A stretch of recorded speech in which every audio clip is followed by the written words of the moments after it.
Salam sastra. Salam budaya. Salam bahasa. Assalamualaikum warahmatullahi wabarakatuh. Waalaikumsalam warahmatullahi wabarakatuh. Halo guys, kembali lagi ke podcast Ngobras Keju. Ngobrol santai bareng kelompok 7, oke?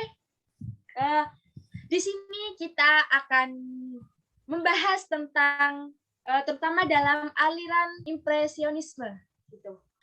Oke, sebelum kita membahas itu semua, marilah kita berdoa terlebih dahulu karena doa itu penting, sangat penting kepada keberlangsungan kita podcast hari ini. Oke, kita mulai. Sebelum podcast dimulai, marilah kita berdoa. Berdoa, mulai.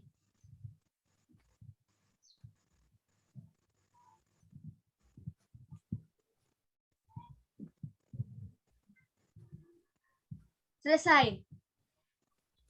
Oke, sebelum ke acara inti, saya ingin mempromosikan Aqua terlebih dahulu.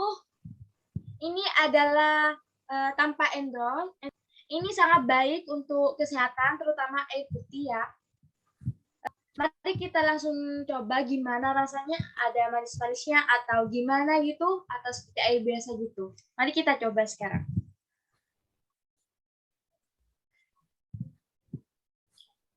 Seger sekali, mantap sekali. Rasanya seperti seperti air biasa dan ada manis-manisnya karena ditemani oleh perempuan manis seperti kita ini.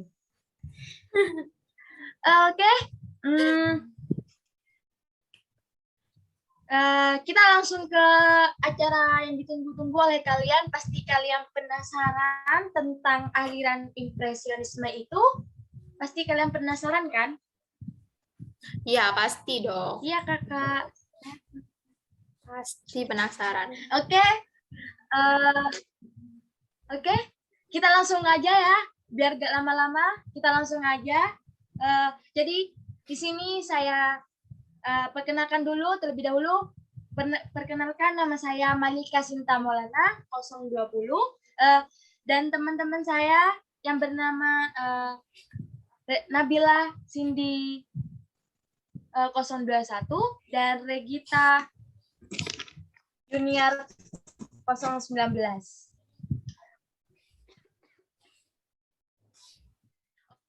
Oke, kita langsung aja.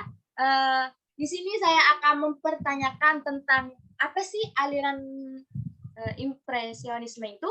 Definisinya itu seperti apa sih? Oke, kita langsung bahas ya. Nah, di sini sudah ada bintang tamu kita, yang menemani kita hari ini. Di sini ada Nabila. Halo Nabila. Hai. Gimana kabarnya? Baik banget. Oke. Selanjutnya ada Regita. Halo Regita. Hai. Gimana kabarnya Regita? Alhamdulillah baik sekali. Oke. Kita di sini sudah lama gak ketemu ya secara online ya, secara luring ya. Kita di sini online ya. Oke. Kita langsung aja ke pembahasan inti. Di sini saya akan menanyakan kepada bintang tamu kita, Nabila dan Regita, bagaimana sih definisi aliran impresionisme itu? Dari aku dulu ya. Iya, silakan. Oke. Aliran impresionisme itu sebuah aliran yang berupaya mempertunjukkan kesan-kesan, pencahayaan yang kuat dengan penekanan pada tampilan warna dan bukan bentuk. Itu menurut saya. Tapi aku ngelihat di jurnal-jurnal terus link-link di Google, aliran impresionisme itu merupakan sebuah karya sastra yang menggambarkan kesan pribadi penyair terhadap kenyataan hidup. Bukan kayak gitu nggak sih? Coba Malika untuk menengahi pendapat kita berdua. Oke. Semakin jelas ya, semakin jelas. Oke. Di sini saya akan menyimpulkan dari kedua belah pihak tersebut. Aliran impresionisme itu adalah aliran yang menekankan pada pengalaman dan penglihatan pengarang berdasarkan kesan sepintas, terutama oleh panca indera seperti itu. Jadi dalam lukisan itu aliran impresionisme itu lebih menekankan pada tampilan warna seperti itu.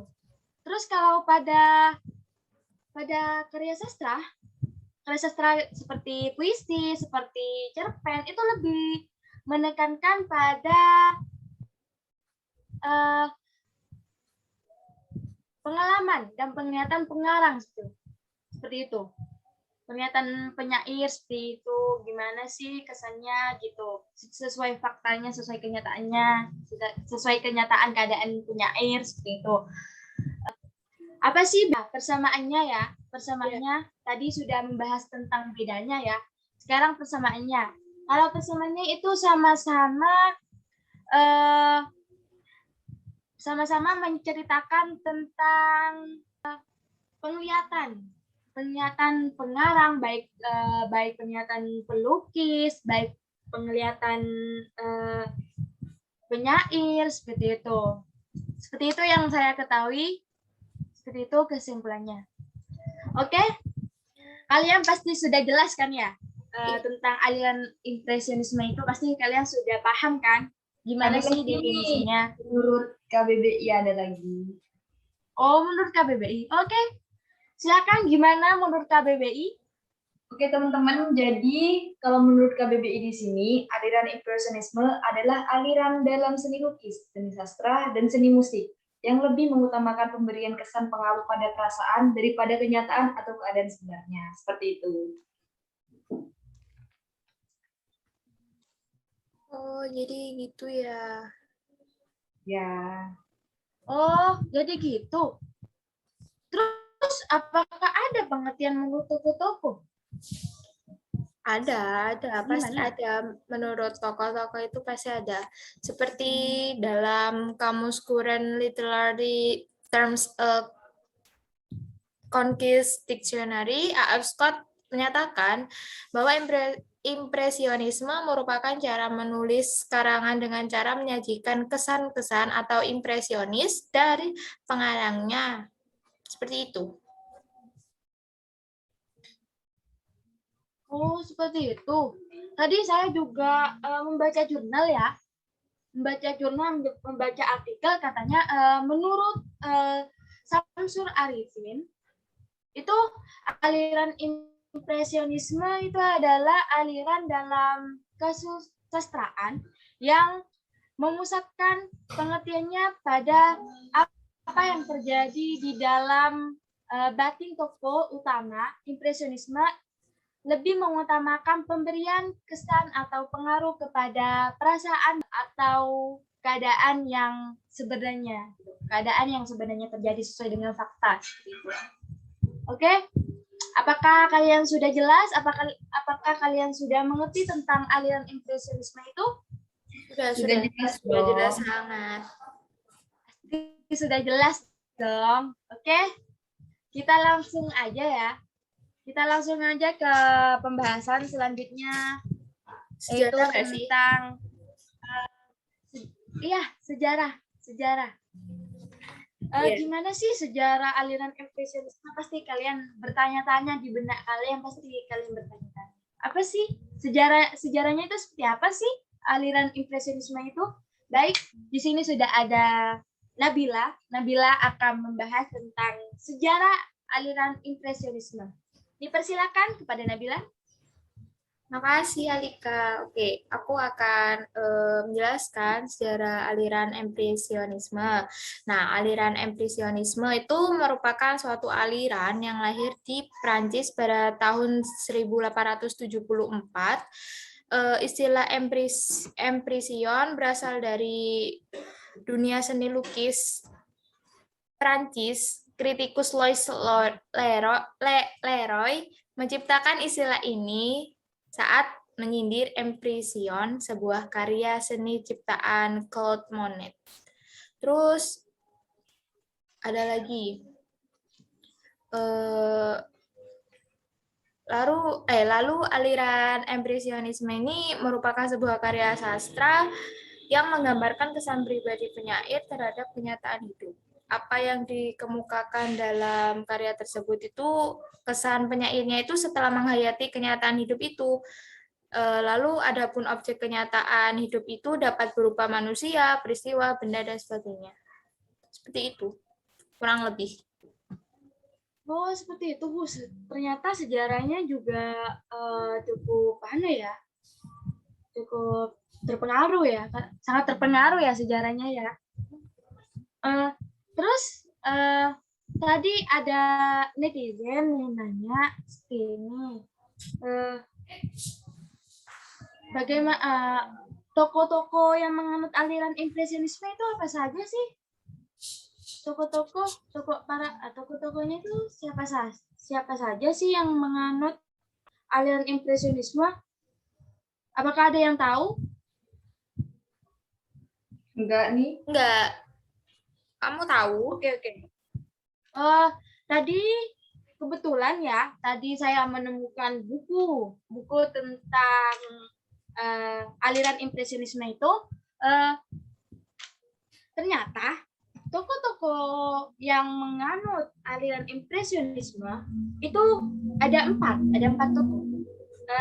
Yang pertama ada Frederick Baziller, terus yang kedua ada Paul Kastany, terus yang ketiga ada Edgar Degas, yang keempat ada Claude Monet. Jadi keempat toko tersebut menganut aliran impresionisme seperti itu. Oh, jadi gitu ya. Ya, seperti itu. Terus kita sebelum kita melanjutkan ke acara selanjutnya, kita ngopi dulu ya. Santai-santai dulu, oke? Biar gak terlalu serius gitu. Kita ngopi-ngopi dulu. Oke. Ya, ngobrol santai gimana nya? Ya. Di sana gimana? Di daerah di sana gimana sih? Sekarang kan ada tahap online ya. Di daerah kalian itu gimana sih? Kalau di daerahku ya, itu sebagian sekolah udah nerapin offline gitu. Jadi sistemnya tuh cuma setengah doang yang masuk. Jadi seminggu kelas ini, minggu depannya tuh mereka libur diganti sama kelas lain gitu. Itu udah diterapin SD, SMP, SMA sih kalau di sini. Oh, seperti itu. Kalau di daerah Terus kalau SD itu kayak kelompok ganjil genap gitu. Jadi adikku kan juga SD sih. Adikku SD juga ganjil genap, kelompok-kelompokan, kelompok 1, kelompok 2 gitu. Adikku juga SMP. Nah, SMP itu juga kayak gitu, ganjil genap. Apalagi adikku sekarang kan ujian. Jadi kayak absen 1 sampai 18 itu masuk. Terus absen selanjutnya masuk kayak gitu. Tapi kalau di SMA kurang lebih kayaknya absen juga sih, tapi nggak tahu lagi. Oh, seperti itu. Ternyata sudah banyak yang menerapkan offline ya. Di daerahku juga sudah menerapkan offline, tapi ya sama dibagi-bagi gitu, seperti itu. Oke? Terus kalian sekarang lagi ngapain sekarang gitu? Apakah ada lagi kerja di mana atau lagi apa gitu? Atau lagi ikut apa gitu? Nabila dulu dah. Ikut organisasi? Aku sih kalau selama di rumah nggak ngapa-ngapain sih. Setelah aku sih setelah kuliah gitu ya, kalau ada tugas ya dikerjain, kalau enggak ya santai, bantuin orang tua, atau enggak kalau udah bosen gitu ya, itu lihat drakor atau movie gitu biar nggak sepaneng. Tapi kan untuk minggu-minggu ini kan banyak tugas-tugas dari ospek, jadi nggak terlalu ya kayak gitu seperti biasa. Iya, banyak banget ya. Iya banget. Oke. Sabar, sabar, oke. Sabar. Kalau Regita gimana sih? Kalau aku kalau di rumah ini ya, kalau ada tugas ya ngerjain tugas. Sekarang bingungnya tugas aspek itu masih belum selesai semua. Dan itu juga aku sekarang kan orang Jember kan, juga ikut UKM juga, jadi sering datang ke UNED juga sekarang. Gitu. Bukan apa Mbak? UKM itu unit kegiatan mahasiswa, jadi kayak organisasi gitu teman-teman. Jadi itu penting banget loh buat mahasiswa biar bisa apa ya? Biar bisa public speak-nya bagus juga. Jadi harus ikut organisasi gitu.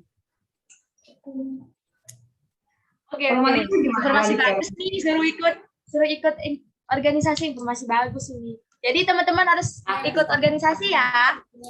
Iya, pasti ikut. Kalau Malika sendiri gimana kalau di Malika, rumah? Malika gimana? Ya.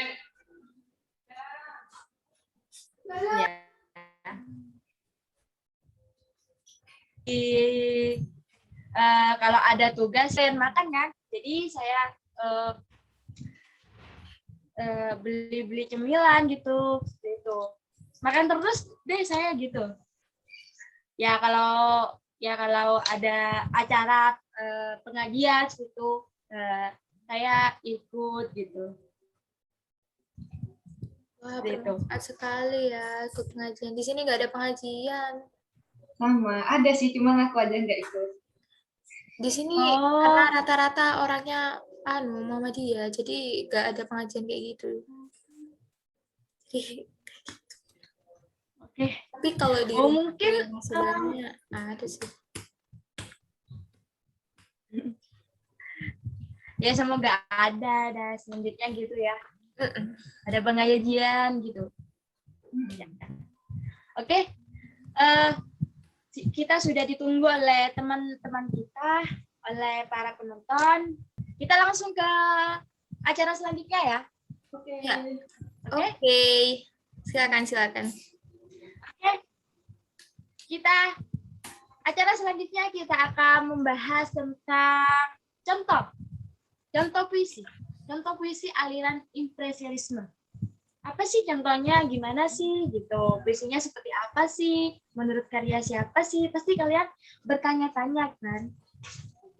Oke, kita langsung aja. Di sini ada Mbak Regita yang mau membaca puisi. Dipersilakan kepada Mbak Regita baca puisinya. Oke, sebelumnya saya minta maaf ya, soalnya saya tuh nggak ada bakat baca puisi, jadi dimaklumi saja kalau tidak terlalu bagus. Jadi judulnya Kereta Api Bima. Kenapa? Nggak apa-apa, Mbak. Silakan Regita dilanjut. Oke. Kereta Api Bima. Kereta menuju timur nembus malam di bumi. Kebebasan jalan di dataran luas negeri. Antara Merapi dan gugusan Gunung Lawu, ku cari tahu yang satu.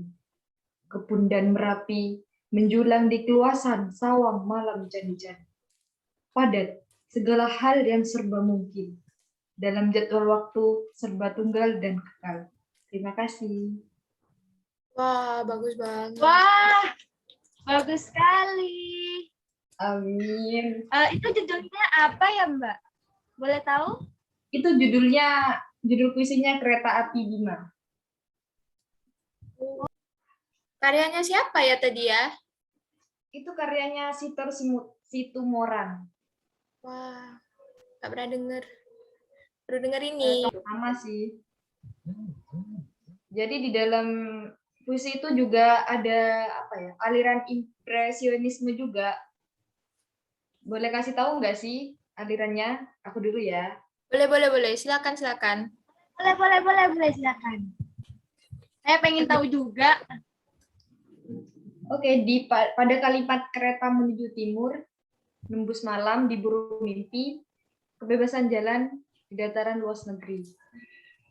Itu diburu mimpi. Di sini memiliki makna keretanya sangat cepat, sampai-sampai orang-orang yang naik kereta itu tidak sempat bermimpi indah, karena keretanya sudah sampai di tempat tujuan. Jadi seperti itu. Atau kalian ada menemukan kata lain yang berkaitan dengan aliran impresionisme? Aku nemu dalam bait Kepun dan Merapi menjulang di keluasan sawang malam candi-candi. Nah, pada bait ini tuh seolah-olah pembaca itu dapat melihat keindahan siluet lereng Gunung Merapi di saat subuh. Nah, lalu pencitraan penglihatan itu ditonjolkan kepada pembaca agar kesan impresi yang dirasakan penyair dapat juga dirasakan pembaca. Seperti itu. Wah, ternyata aliran impresionisme itu ada juga ya di puisi itu.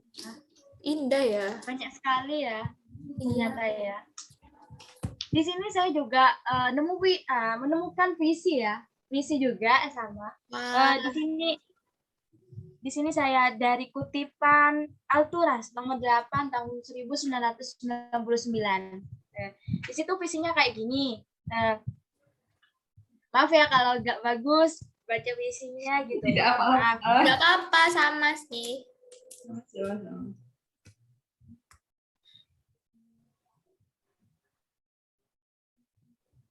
Pandanglah dia di sebuah ladang dalam kesendirian.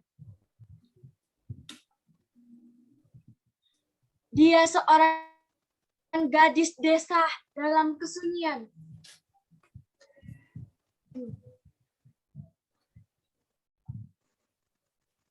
Di sini, mari kita berhenti untuk menatapnya. Atau kita teruskan perjalanan ini dengan senang hati. Nah, jadi dari puisi itu menyatakan bahwa menunjukkan bahwa betapa besar kesan si penyair oleh pemandangan yang ia lihat dan saksikan seperti itu. Di mana seorang gadis tersebut itu sangat manis dengan santai menuai itu padi ya, menuai padi gitu. Sambil bernyanyi-nyanyi kecil gitu. Apa yang dilihat oleh penyair dan yang disajikan oleh penyair itu diolah dan diungkapkan kembali atau diekspresikan dengan kata-kata yang indah dan manis.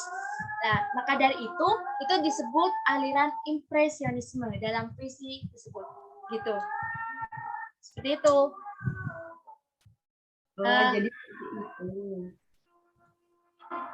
Di sini maghrib azan, jadi mungkin suaranya campur sama azan. Ya, kita stop dulu ya karena azan. 2,000 years later. Oke, sudah selesai ya. Di rumahku ini lagi ada dekat dengan langgar ya, jadi kedengaran sampai sini. Oke. Dari penjelasan kita tadi, pasti kalian sudah mengerti ya, apa yang tadi sudah dijelaskan oleh kami. Ya, sangat terasa ya. Oke. Nggak terasa ya, ini sudah malam. Sudah sampai ke penghujung acara. Oke. Kalau begitu, mohon maaf bila ada kesalahan kata dari kami. Mohon maaf yang besar-besarnya. Mohon maaf sekali. sampai jumpa di podcast selanjutnya, oke? Terima kasih Mbak Oke. Nabila dan Mbak Regita. Terima kasih juga Malika. Sampai ketemu. Eh, sampai ketemu, dadah. Sampai ketemu ke podcast selanjutnya, oke? Oke, Oke, bye-bye. Mari kita akhiri podcast ini. Bye-bye semua. Bye-bye. Maaf ya, maaf. Ya, nggak apa-apa. Terima kasih sudah menonton kami. Terima kasih. Oke, Bye. saya akhiri. Wassalamualaikum warahmatullahi wabarakatuh. Terima kasih. Dadah. Waalaikumsalam. Makasih juga.